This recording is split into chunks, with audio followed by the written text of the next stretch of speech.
Good morning, children. Today we are going to begin a new lesson number 3 in economics. The entitled lesson is Money and Credit. Children, this lesson is very easy and simple to understand because nothing is new in this lesson that we have been making use of the currency in our day-to-day life to meet out our different requirements, that is money. So money is playing a very important role in our day-to-day life in the different ways.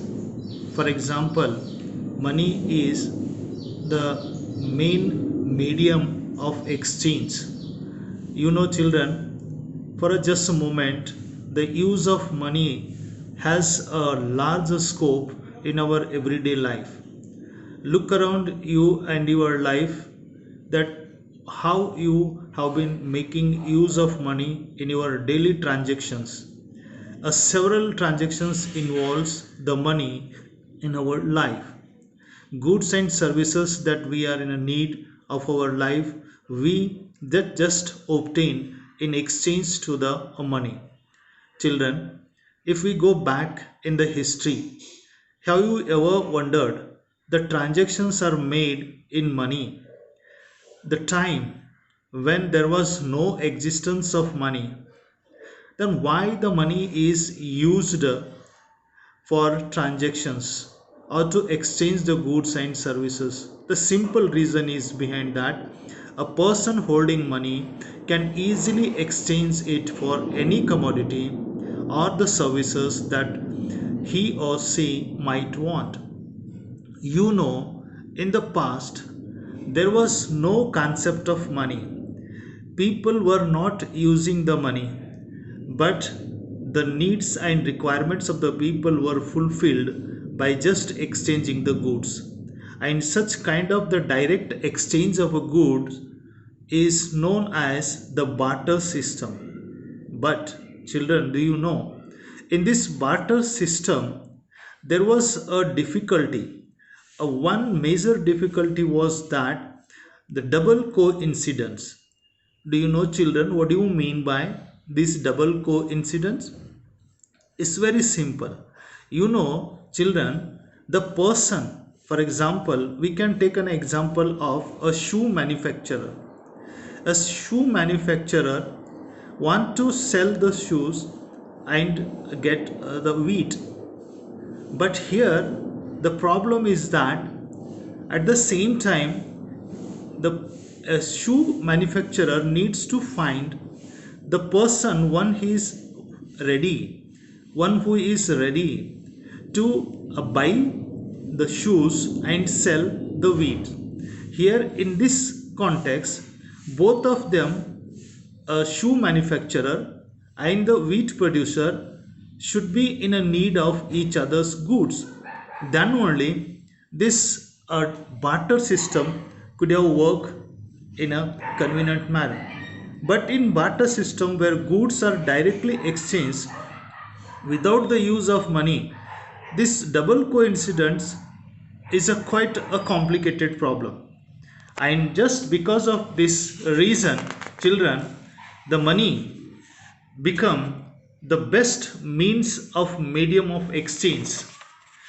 Thereafter, we come to know, since the money acts as an intermediate in the exchange process, it is called the medium of exchange.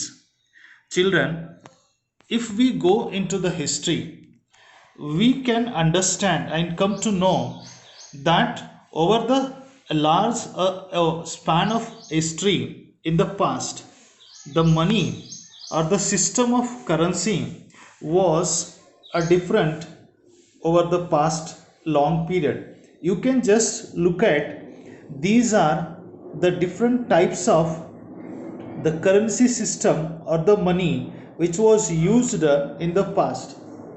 Early punch mark coins, maybe around 2500 years old, used to be like this.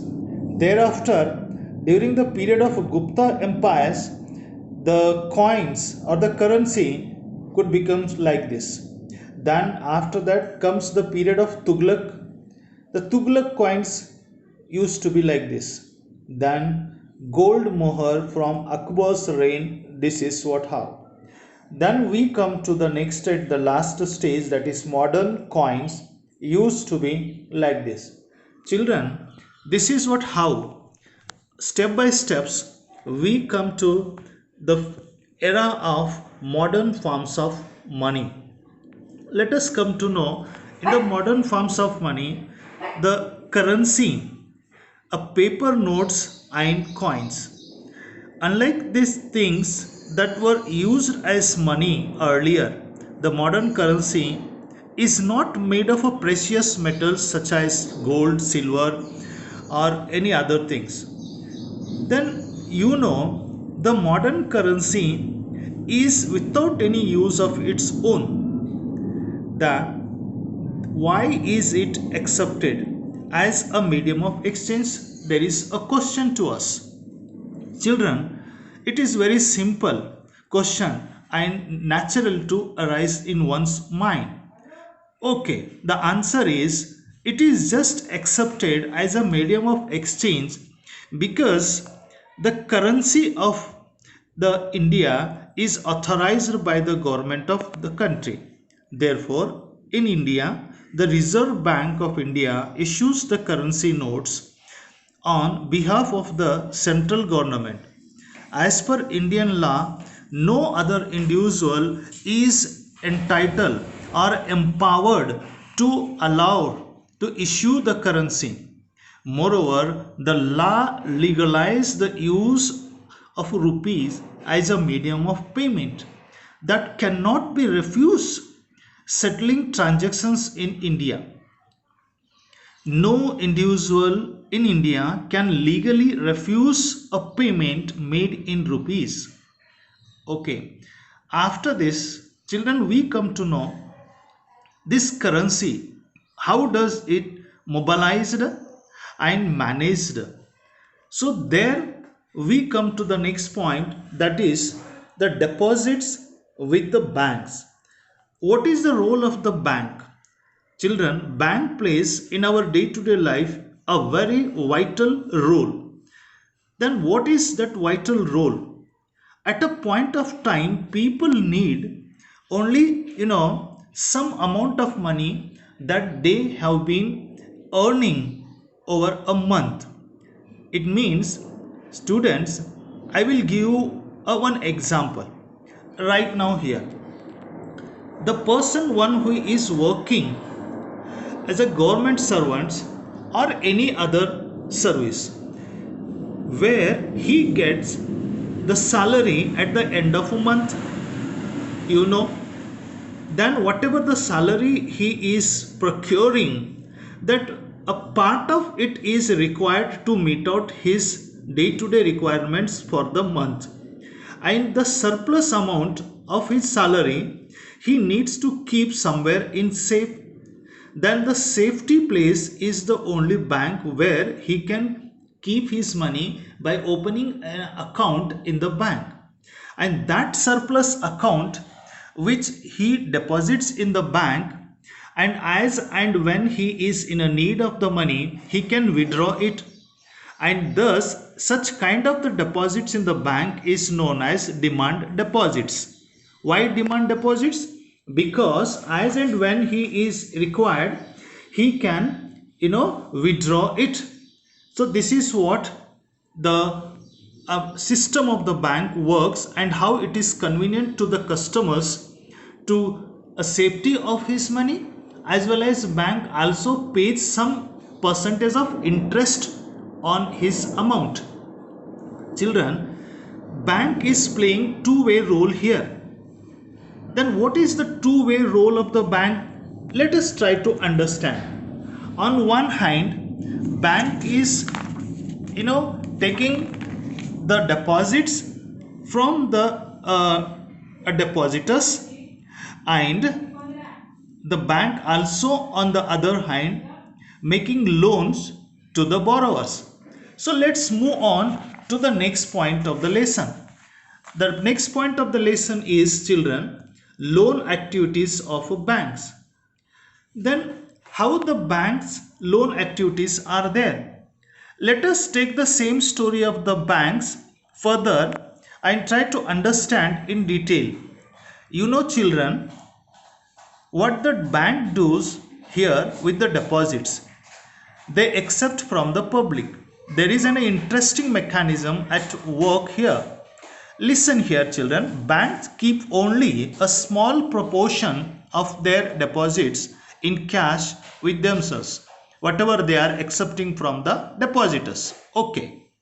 For example, banks in India these days hold about 15% of their deposits in cash in hand to meet out the withdrawals of money from the bank by the different customers, and the 85% of the deposits which accepts the bank from the depositors will make the loan to the borrowers.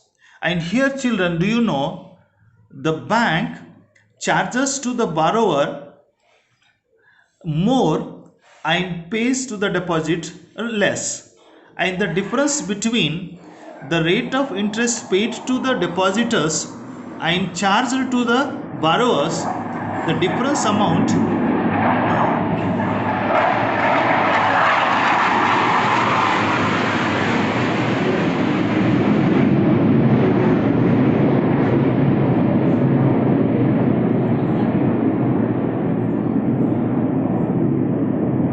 Okay, children, the difference amount of the rate of interest is the source of income to the bank, and bank meet out its requirement, the day-to-day stationery, maintenance and the salary of the staffs in that difference amount of the rate of interest. So thus the bank works, and this is what the mechanism and how the double role plays by the bank. Children, this is enough for today's session, and the remaining point of the lesson would be continued in the next class. Thank you. Have a nice day.